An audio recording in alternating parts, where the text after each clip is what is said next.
اعوذ باللہ من الشیطان الرجیم بسم اللہ الرحمن الرحیم۔ معزز سامعین، میرے دوستوں، بہنوں اور بھائیوں، سب لوگوں کو السلام علیکم ورحمۃ اللہ وبرکاتہ۔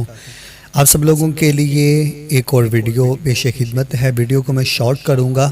ٹائٹل ہمارا ہے معدہ کا کینسر، یعنی کہ معدے میں جو کینسر ہوتا ہے، اس کے علامات اور اس کے اسباب، اس کی تشخیص میں نہیں بتاؤں گا، میں شارٹ کر دیتا ہوں اور شارٹ کر آپ کو اس کا علاج بتاتا ہوں طب نبوی صلی اللہ علیہ وآلہ وسلم کی طرف سے۔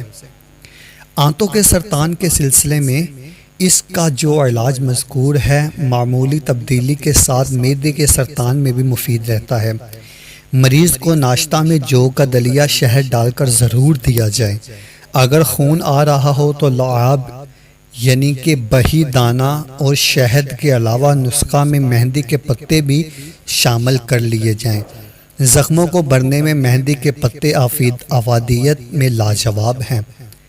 پخانہ میں سیاہ خون کی موجودگی میں مہندی کی طلبگار ہیں، یعنی کہ پخانہ میں اگر سیاہ خون آتا ہے تو مہندی کے پتے بے حد مفید ہیں۔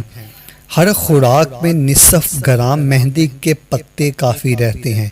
یاد رہے کہ جو مہندی بازار سے ملتی ہے یہ نہیں، یہ اس میں کیمیکل موجود ہوتا ہے۔ تو جو مہندی کے پتے ہوتے ہیں، جہاں پر یہ پودا لگا ہوتا ہے، اس کے پتے آپ نے لینا ہے اور اس کو خشک کرنا ہے۔ اتباع قدیم میں مہندی کا جو شاندار تجویز کرتے ہیں، کینسر خواہ کسی جگہ ہو، کسی بھی ایسی جگہ پر کینسر ہو، اس کے لیے کستشیری اور کلونجی اس کا بہترین علاج ہے۔ چونکہ یہاں خراش اور متلی زیادہ ہوتی ہے، اس لیے کست کی زیادہ مقدار نہ دی جائے۔ کست کم ہو اور کلونجی کی مقدار تھوڑی سی زیادہ کر دی جائے تو انشاءاللہ عز و جل اللہ کے حکم سے آہستہ آہستہ معدے کا کینسر یا کہیں اور بھی کینسر ہو تو اللہ کے حکم سے شفا ملے گی۔